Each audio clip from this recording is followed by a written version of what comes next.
అయితే అమెరికన్ మాజీ president Trump మీద కాల్పులు జరిగే తనని ఎవరో హత్య చేయడానికి ప్రయత్నించారంటూ కూడా వార్తలు వెలుగులోకి వచ్చాయి. తర్వాత అదంతా కూడా ఆయనే చేపించాడని కూడా కొన్ని ఆరోపణలు వచ్చాయి. సో ఎంతవరకు వాస్తవాలు ఉన్నాయి ఇందులో? మొన్న సాయంత్రం 6:15 పెన్సిల్వేనియాలో బట్లర్ అనే ప్రాంతంలో ఒక మీటింగ్ ఇంకా స్టార్ట్ కాలేదు.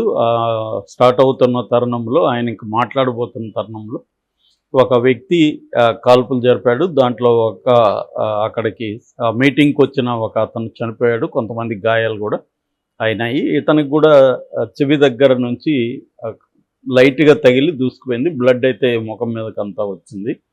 దాంతో ఇమీడియట్గా అతను ఇట్లా చూసుకొని బ్లడ్ ఉంది.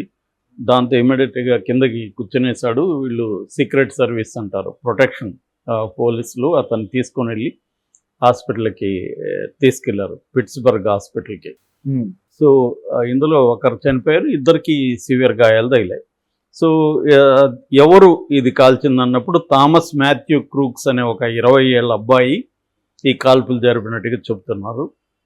ఇది క్లియర్గా హత్యాయత్నమే ఆయన మీద అనేది అక్కడున్న FBI అంటే ఫెడరల్ బ్యూరో ఆఫ్ ఇన్వెస్టిగేషన్ అని అమెరికాలో, మనకి ఇక్కడ CBI లాంటిది అక్కడ. అంటే ఫెడరల్ అంటే అమెరికా అనేది ఫెడరల్ కంట్రీ, అంటే అనేక రాష్ట్రాల సముదాయం అన్నమాట అది. సో వాళ్ళకి కంప్లీట్గా అన్ని రాష్ట్రాల ఏ రాష్ట్రానికి ఆ రాష్ట్రం సపరేట్గా పోలీస్ ఉంటుంది. అది కాకుండా ఈ FBI అనేది దేశంలో ఎక్కడైనా వాళ్ళు విచారించవచ్చు. సో వాళ్ళు విచారించారు. మామూలుగా అయితే ఎనీ ఎక్స్ ప్రెసిడెంట్స్కి అమెరికాలో ఏంటంటే హై సెక్యూరిటీ ఉంటుంది. మనకు తెలుసు, ఎవరైనా ఆ మధ్య కూడా ట్రంప్ వచ్చినప్పుడు ఇండియాలో ముందే వాళ్ళ సెక్యూరిటీ వాళ్ళు వచ్చేసి ఎంత అతలకుతలం చేశారు. వాళ్ళు మొత్తం క్యాప్చర్ చేసేస్తారు. అంత హై సెక్యూరిటీ ఉంటుంది. మన సినిమాల్లో కూడా చూస్తుంటాం, హాలీవుడ్ సినిమాల్లో, ఈవెన్ మన ఇండియన్ సినిమాలో కూడా సెక్యూరిటీ ఎలా ఉంటుందో చూపిస్తారు. సో ఆ స్థాయిలో ఉన్న సెక్యూరిటీ ఉంటే ఈయనకి కూడా ఏంటంటే మాజీ ప్రెసిడెంట్ అయినా కూడా ఆయనకి 75 మంది సీక్రెట్ సర్వీస్ అని దీనికోసమే. అంటే ఈ ప్రెసిడెంట్స్, మాజీ ప్రెసిడెంట్స్, గవర్నర్స్ ఇలాంటి వాళ్ళకి సెక్యూరిటీ ఇవ్వడానికి ఒక సీక్రెట్ సర్వీస్ అనే ఒక ఫోర్స్ని ప్రత్యేకంగా పెట్టారు. మనకి ఎట్లాగైతే ఇక్కడ SPG, NSG ఇలాంటివి ఉంటాయో అక్కడ సీక్రెట్ సర్వీస్ ఉంటుందన్నమాట. సో ఈయనకి 75 మంది సీక్రెట్ సర్వీసు ఆఫీసర్లు 24 hours సెక్యూరిటీ ఉంటారు. అది కాకుండా ఈయన అభ్యర్థి కూడా కాబట్టి, ఇప్పుడు పోటీ చేస్తున్నాడు కాబట్టి ఇంకా అదనంగా కూడా భద్రత ఏర్పాటు చేశారు. ఇలా ఇంత భద్రత నడుమ ఎవడో ఒక కుర్రవాడు, వాడికి ఏమి టెర్రరిస్ట్ కాదు, వాడికి ఏమి బ్యాక్గ్రౌండ్, క్రిమినల్ బ్యాక్గ్రౌండ్ ఏం లేదు, వచ్చి ఎలా కాల్చాడు అనేది వాళ్ళ చర్చ. సో దీని మీద బైడెన్ మాట్లాడుతూ ఫస్ట్ ఖండించాడు. బైడెన్ ఆయన్ని పరామర్శించాడు ఫోన్ చేసి. ఎందుకంటే బైడెన్ డెమోక్రటిక్ పార్టీ తరఫున పోటీ చేస్తున్నాడు, ఈయనేమో ట్రంప్ ఏమో రిపబ్లికన్ తరఫున పోటీ చేస్తున్నాడు. అక్కడే 2 పార్టీలే ఉంటాయి ప్రధానంగా. సో బైడెన్ పరామర్శించాడు, కానీ నాకు కొన్ని ఒపీనియన్స్ ఉన్నాయి, బట్ ఆధారాలు లేవు కాబట్టి నేను ఆ ఒపీనియన్స్ చెప్పలేకపోతున్నానని చెప్పాడు. అంటే ఏదో ట్విస్ట్ చేస్తున్నాడు అతను. బాగా మామూలుగా అయితే ఆ కుర్రవాడు అంతకుముందే రూప్ మీదకి వెళ్ళడం అవన్నీ మేము చూసాము, మీడియాకి చెప్పాము, పోలీసులకి, సీక్రెట్ సర్వీస్కి కూడా చెప్పాము, వాళ్ళు పట్టించుకోలేదని చాలామంది చెప్తున్నారు. ఈవెన్ ఆ ఫోటో కూడా సోషల్ మీడియాలో కూడా వైరల్ అయింది. ఈవెన్ కొన్ని మీడియా సంస్థలు కూడా అనుమానాస్పద వ్యక్తి అనేసి అతని మీద కథనాలు కూడా వచ్చాయి, ఇది జరగకముందే. మరి ఇంత జరుగుతున్నప్పుడు పోలీసులు ఆ సెక్యూరిటీ ఎందుకు అతన్ని అదుపులోకి తీసుకోలేదు? మామూలుగా ఏమాత్రం చీమ చిటుక్కుమన్నా కూడా స్పందించే సీక్రెట్ సర్వీసు ఇతన్ని ఎందుకు అదుపులోకి తీసుకోలేదు అనేది ఇప్పుడు పెద్ద ప్రశ్నగా మారింది.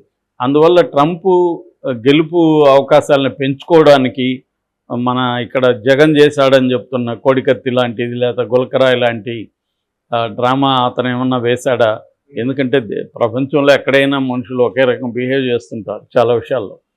సో ఎందుకంటే అతని మీద సింపతి పెరగడం కోసం నిజంగా కూడా ఇప్పుడు 88% పెరిగిందని నిన్న ఒక సర్వే చెప్తుంది.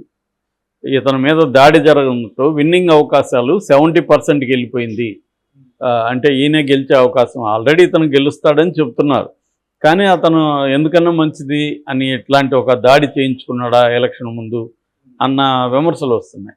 సో ఎందుకంటే ఈ అబ్బాయి ముందే చూసిన వాళ్ళు అనుమానంగా ఉన్నాడు, అతను అక్కడ రూప్కి వెళ్తున్నాడు, ఇవన్నీ చెప్తే కూడా వీళ్ళు ఎందుకు పట్టించుకోలేదు, మీడియాలో వస్తే కూడా ఎందుకు పట్టించుకోలేదు అనేది ఇక్కడ పెద్ద ప్రశ్న. దానికైతే ఇప్పుడు ఎవరు సమాధానం చెప్పట్లేదు, FBI కూడా దానికి ఏం సమాధానం చెప్పట్లేదు.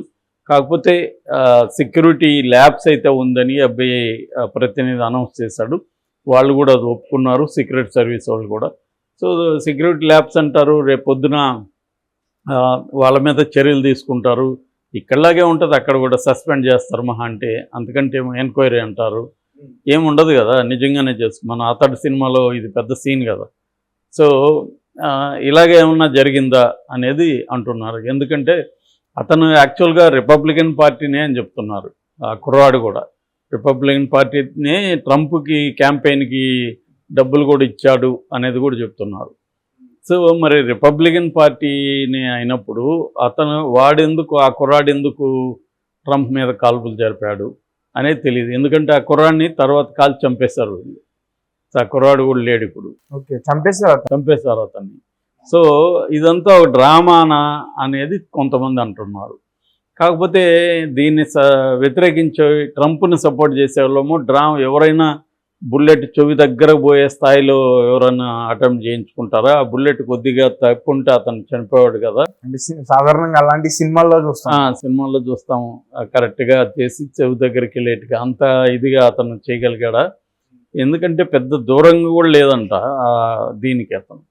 సో ఇది రకరకాల వ్యాఖ్యానాలు వస్తున్నాయి, ఎందుకంటే ఇది మొదటిసారి కాదు, ట్రంప్ మీదనే 2016లో కూడా ఒకసారి అటెంప్ట్ జరిగింది.